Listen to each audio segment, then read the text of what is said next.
पाकिस्तान जो गरीबी, भूख, करप्शन और कम वसाइल की वजह से जाना जाता है, लेकिन इस वक्त पाकिस्तान दुनिया की सबसे बड़ी आर्टिफिशियल नहर बना चुका है।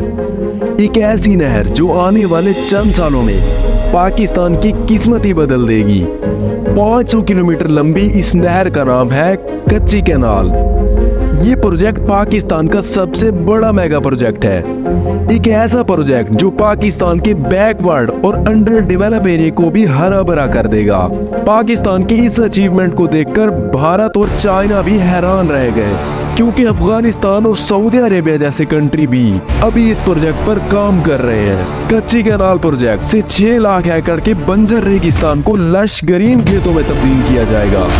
पाकिस्तान ने इस मेगा प्रोजेक्ट पर 80 बिलियन खर्च करके दुनिया को हैरान कर दिया। अब यहाँ पर सबसे बड़ा सवाल ये पैदा होता है कि आखिर पाकिस्तान को इतने बड़े मेगा प्रोजेक्ट बनाने की जरूरत ही क्यों पड़ी, और कैसे ये मंसूबा पाकिस्तान की लाइफलाइन साबित हो सकता है, और पाकिस्तान ने इस प्रोजेक्ट में आने वाले चैलेंजेस को कैसे फेस किया। आइए जानते हैं इन सब सवालों के जवाब एक्सप्लोर वाईटी की इस वीडियो में। ये कहानी है कच्ची इलाके की। ये वो इलाका है जो बलूचिस्तान और पंजाब में मौजूद खुश्क पहाड़ों और रेगिस्तान से घिरा हुआ है। एक बहुत ही बैकवर्ड और अंडर डेवलप एरिया, जहाँ ना तो कोई फसल है और ना ही पीने को पानी। कच्ची में रहने वाले लोग अक्सर आए दिन हुकूमत से साफ पानी की अपील करते नजर आते हैं। आखिरकार साल 2000 में जनरल परवेज मुशर्रफ ने कच्ची कैनाल प्रोजेक्ट का आगाज किया। इसका मकसद दरियाई सिंध को कच्ची की तरफ मोड़ना था, जो ज़राअत और इक्तिसादी तरक्की के लिए एक बहुत बड़ी अचीवमेंट था। इस नहर का सबसे बड़ा मकसद 6 लाख एकड़ के विर्जिन लैंड को लश ग्रीन खेतों में कन्वर्ट करना था। विर्जिन लैंड ऐसी जमीन को कहते हैं जहां खेती तो की जा सकती है, लेकिन पानी और टेम्परेचर ना होने की वजह से ये जमीन बंजर रेगिस्तान बन जाती है। और रेगिस्तान में इस नहर को बनाने का मेन रीजन भी यही है कि पाकिस्तान के इन इलाकों तक पानी पहुंचाया जा सके जहां की जमीन या तो बंजर है या फिर पार्शली फर्टाइल है। 500 किलोमीटर के इस मंसूबे को 3 फेजेस में डिवाइड किया गया। जिला डेरा बुगटी में पहला फेज 1 लाख एकड़ को सैराब करेगा। बोलान और नसीराबाद में फेज 2 2 लाख एकड़ को सैराब करेगा, जबकि झल मक्सी में तीसरा फेज 3 लाख एकड़ को सैराब करेगा।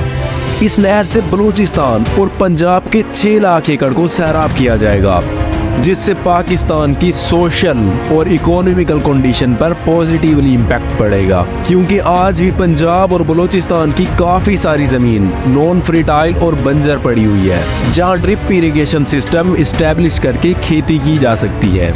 इससे न सिर्फ पाकिस्तान की गरीबी दूर होगी, बल्कि पाकिस्तान जो अनाज दूसरे मुल्कों से खरीदता है इसमें भी खासी कमी आएगी। दोस्तों, अब बात करते हैं इस प्रोजेक्ट में आने वाली मुश्किलात की। जैसे कि पाकिस्तानी इंजीनियर के सामने आने वाली पहली मुश्किल जियोग्राफिकल लोकेशन की थी, क्योंकि ये नहर अलग अलग इलाकों से होकर गुजरने वाली थी, जहां कई जगहों पर पहाड़ थे तो कई हिस्से पर बंजर मैदान। इसके अलावा इस नहर को रेगिस्तान से भी गुजरना पड़ा। ऐसे में हर इलाके के हिसाब से अलग अलग तरह की मशीन्स, टेक्नोलॉजीज और इंस्ट्रूमेंट रिक्वायर्ड थे। वहीं दूसरी तरफ पाकिस्तान के हालात से पूरी दुनिया वाकिफ है, क्योंकि पाकिस्तान पहले से ही एक नॉन रिसोर्सफुल कंट्री है। ऊपर से पाकिस्तान में गरीबी भी अपने अरूज पर है, और कोई भी देश पाकिस्तान को कर्जा भी नहीं देना चाहता। ऐसे में पाकिस्तान का बजट इस नहर के लिए पहले से ही बहुत कम था, और इतने कम बजट में इतना मुश्किल प्रोजेक्ट कंप्लीट करना वाकई में काबिले तारीफ था। अगली मुश्किल की बात की जाए तो ये मुश्किल पाकिस्तान की सख्त गर्मी वाली वेदर कंडीशन थी, क्योंकि पाकिस्तान के इस हिस्से में बहुत ज्यादा गर्मी पड़ती है और बारिश भी बहुत कम होती है। इस तरह लेबर्स और वर्कर्स के लिए काम करना वाकई में एक बहुत बड़ा चैलेंज था।